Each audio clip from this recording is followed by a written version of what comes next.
반갑습니다. 최성호입니다. 어제는 제가 그 설명회를 하러 강원도 강릉에 다녀왔습니다.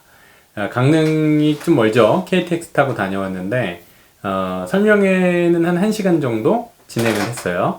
여러 가지 뭐 입시에 대한 얘기도 하고, 다양한 이야기를 해드렸는데, 그 오셨던 학부모님들께서 가장 많이 관심을 보여주셨던 게 그 설명 내용 중에 공부력에 관한 부분이었던 것 같습니다. 공부력 하면은 조금 이제 약간 새롭기도 하고, 공부와 관련된 어떤 능력이기도 하니까 다들 관심을 가져주신 것 같아요. 공부력이라고 하는 개념은, 이제 뭐 우리가 흔히 사용하는 어떤 무슨 력 하는 거랑 연관이 많이 되어 있는데, 그 력자가 붙어 있는 말들은 대부분 다 어떤 근육을 의미합니다. 이제 제가 생각해낸 건데, 제가 이제 학생들을 이제 독해를 가르치다 보니까, 독해를 잘하는 친구가 있고 못하는 친구가 있더라고요. 그래서, 이 친구는 왜 이렇게 독해를 못하나, 혹은 이제 이 친구는 왜 독해를 잘하나, 이런 거를 지켜보다 보니까, 독해력이라고 하는 부분, 우리가 흔히 사용하는 그 독해력을 좀 평가하는 그런 관점을 갖게 됐습니다.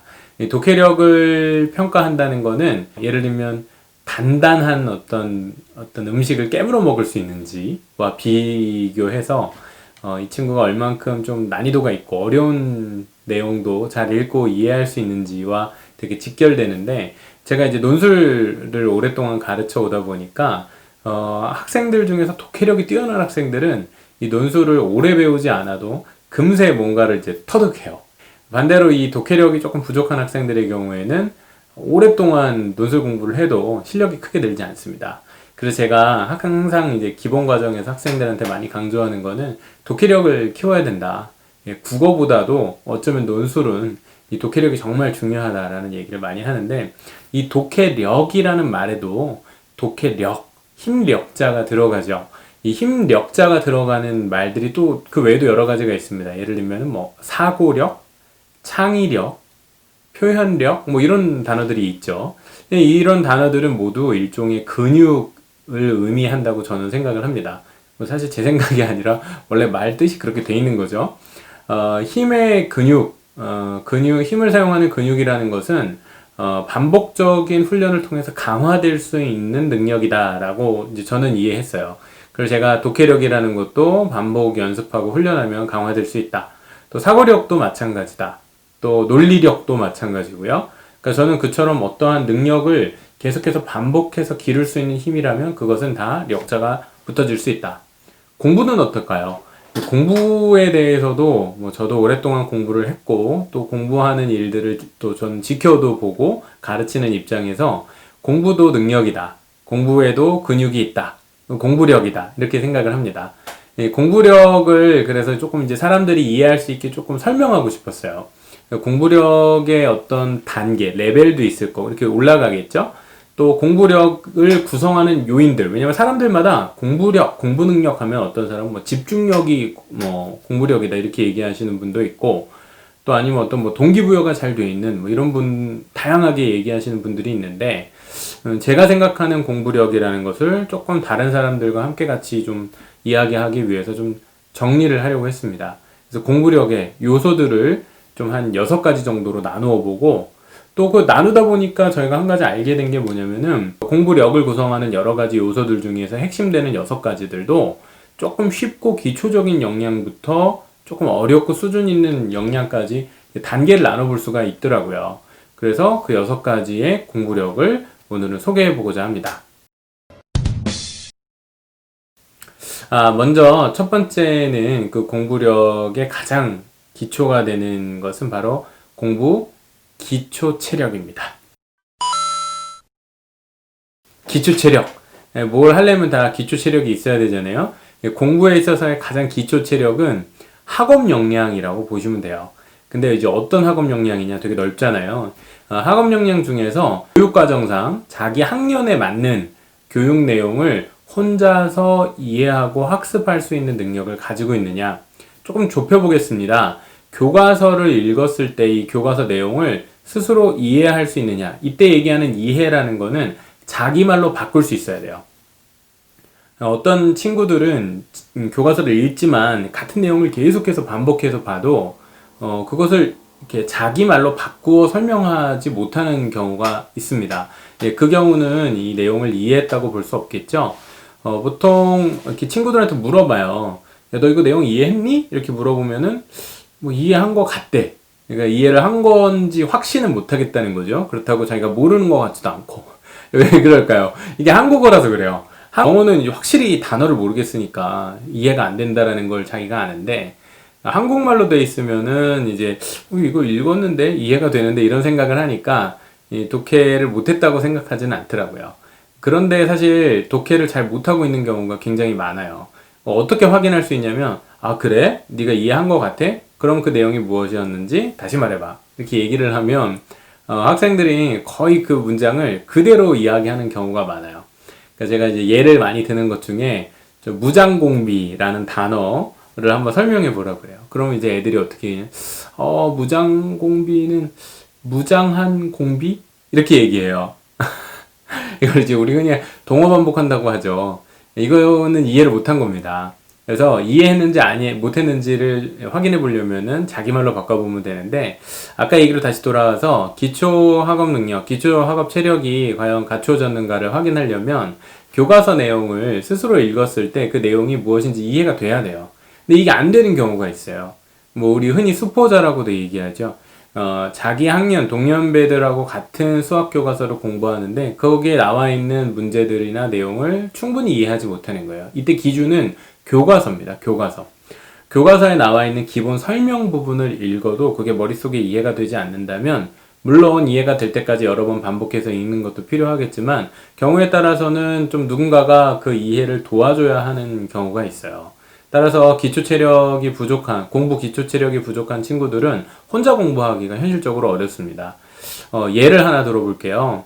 공부 기초 체력이 좀 부족한 친구 중에서 한국사를 되게 어려워하는 친구들이 있어요. 역사를 어려워하는 거죠. 한글은 다 읽어. 거기 역사책에 나와 있는 것은 소리내서 그 내용을 이해할 수는 있어요. 읽을 수는 있어요. 근데 이해하지를 못한다는 거예요.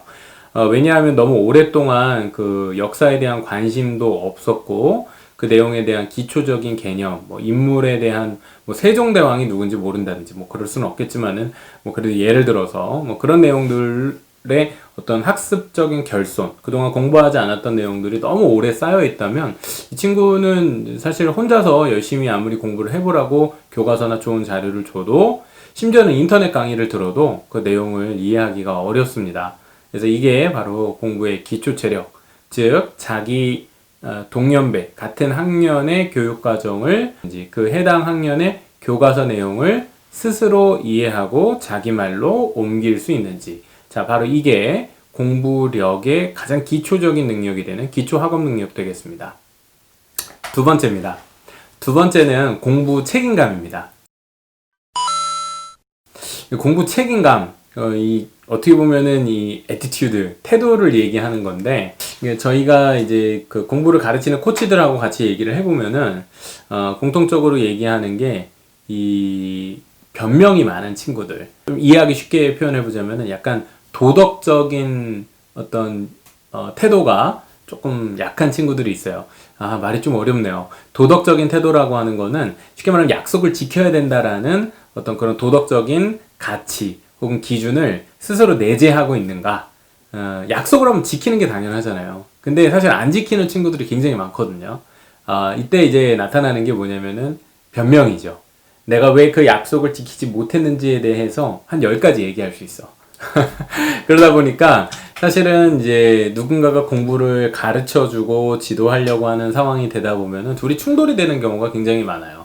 그러니까 예를 들면 이제 엄마가 물어보는 거죠. 너 숙제 다 했어? 공부 오늘 할 거 다 했어? 했다면 하면 일단 안 했는데 안 한 것에 대한 이유가 굉장히 많아요.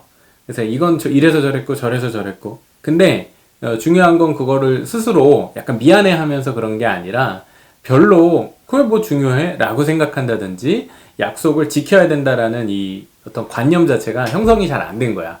그럼 이런 경우는 이제 공부를 책임감 있게 스스로 해나갈 수가 없는 상태겠죠. 책임을 못 진다? 그럼 뭐예요? 스스로 할 수 없다라는 말이니까 반대로 보면 굉장히 의존적인 상태일 때가 많아요. 그래서 이 친구들은 시키면 하지만은 스스로 알아서 하는 게 거의 불가능한 경우에 해당합니다. 공부의 책임감이 어떻게 보면은 공부 요소 중에 하나라는 거 이걸 좀 기억하실 필요가 있습니다.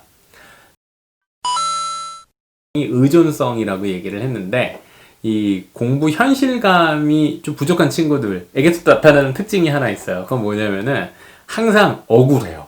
얘네들은 항상 억울해. 그러니까 뭐냐면은 공부를 자기는 했다 이거야. 공부를 막 오래 했는데 공부를 한 거에 비해서는 늘 성적이 안 나온다는 거예요. 아, 엄마 억울해 막 이렇게 얘기를 되게 많이 하거든요. 그 뭐 선생님들한테도 그래요. 아, 제가 공부 다 했는데 그 공부 안 한 부분에서 진짜 문제가 이상해요. 이런 얘기를 이제 주로 한다는 얘기죠. 특징이 바로 공부 현실감이 부족하기 때문입니다. 현실감이라는 거는 객관화를 할 수 있는가의 얘기인데, 공부를 하긴 했는데 어느 만큼 해야 되는지에 대한 기준이 없는 거예요. 그냥 모든 것의 기준이 자기 자신이야. 그러니까 내가 했으니까 난 공부한 거야. 내가 한 것처럼 느껴지니까 공부를 한 거야. 이렇다라는 얘기죠.